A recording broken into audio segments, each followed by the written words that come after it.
For today's video ay gumawa ako ng personalized name tag ni Kuya Sion.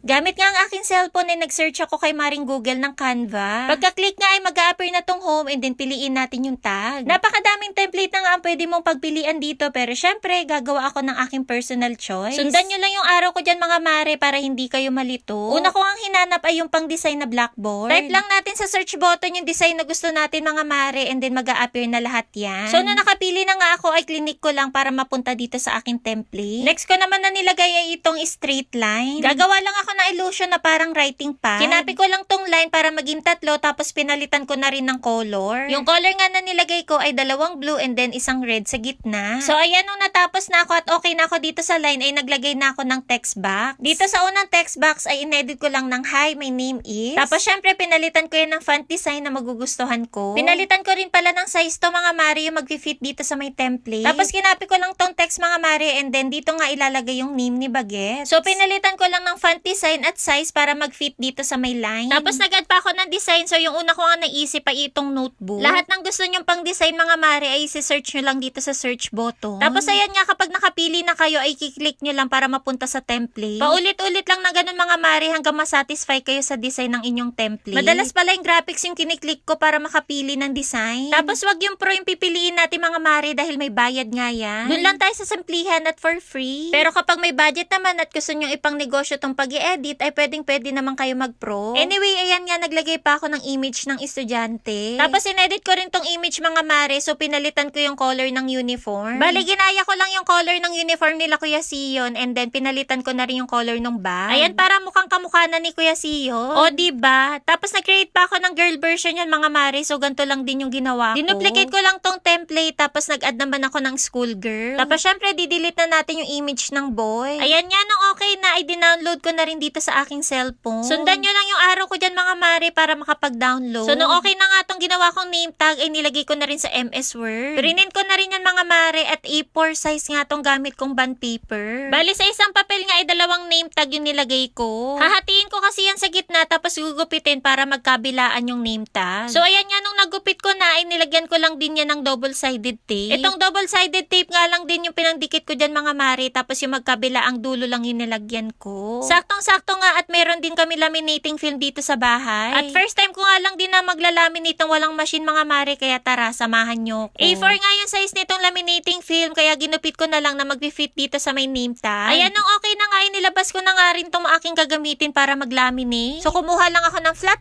iron at towel. Ngayon ko lang gagawin to kaya kinakabahan talaga ako kung legit ba. Sa mga unang pagplansya ko nga ay parang talagang walang nangyayari. Pero dahil nga pinanganak tayo na hindi sumusuko kaya pinagpatuloy ko lang. Maya-maya nga lang ay nakakita na ako ng liwanag at mukha nga nalalaminate na to. Kaya tinuloy-tuloy ko lang hanggang ma-achieve ko yung gusto ko. At sabi nga sa kasabihan ay lahat ng tiyaga ay may nilaga. Kaya ayan, tada, nalaminate nga siya.